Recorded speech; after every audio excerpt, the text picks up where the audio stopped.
কেন শিবের পুজো করতে শঙ্খ বাজানো একেবারেই উচিত নয়? প্রচলিত ধারণা অনুযায়ী যে বাড়িতে শঙ্খ থাকে সেখানে লক্ষ্মীর বাস হয়। শঙ্খকে অত্যন্ত শুভ মনে করা হয়। বিষ্ণুর পুজোর শঙ্খ ব্যবহার করে তাকে প্রসন্ন করা গেলেও দেবাদিদেব মহাদেবের আরাধনায় শঙ্খের ব্যবহার বর্জিত। তবে কেন বর্জিত, এর পিছনে একটি পৌরাণিক কাহিনী প্রচলিত রয়েছে। একদা শ্রী রাধা গোলকধামে ছিলেন না। নিজের সখী বিরজার সঙ্গে বিহার করছিলেন শ্রীকৃষ্ণ। সে সময় রাধা সেখানে পৌঁছন এবং কৃষ্ণকে বিরজার সঙ্গে বিহার করতে দেখে রেগে যান।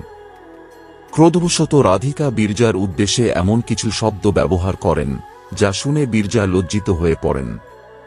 তারপর লজ্জাবশত নদী রূপ ধারণ করে প্রবাহিত হতে শুরু করেন বিরজা।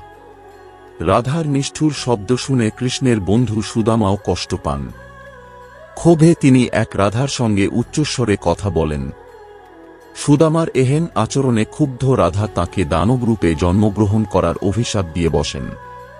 আবেগ তাড়িত হয়ে হিতাহিত জ্ঞানশূন্য সুদামা ও রাধাকে মনুষ্যজনিতে জন্মগ্রহণ করার অভিশাপ দেন। রাধা রানীর অভিশাপের প্রভাবে সুদামা শঙ্খচূড় নামক দানব হয়ে জন্মগ্রহণ করেন। শিবপুরাণে দম্ভের পুত্র শঙ্খচূড়ের বর্ণনা পাওয়া যায়। শক্তির জোরে ত্রিলোকের অধীশ্বর হয়ে ওঠে শঙ্খচূড়।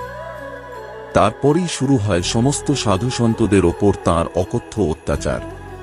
এ সময় সাধুসন্তদের প্রাণ রক্ষার্থে শঙ্খচূড়ের বধ করেন মহাদেব।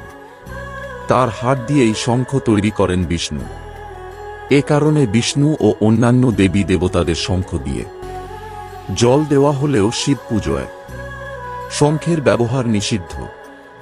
শঙ্খচূড়ের বধ করেছিলেন বলে শিবের পুজোয় শঙ্খ ব্যবহৃত তো হয় না, এমনকি শিবকে শঙ্খ দিয়ে জলও দেওয়া হয় না। কেউ যদি ভুলে শিব আরাধনায় শঙ্খ ব্যবহার করে থাকেন তাহলে শীঘ্র এর ব্যবহার বন্ধ করা উচিত। বন্ধুরা, ভালো লাগলে প্লিজ লাইক আর শেয়ার, সাবস্ক্রাইব করবে। তোমার একটা সাবস্ক্রাইব আমাকে এগিয়ে যেতে ইন্সপায়ার করবে।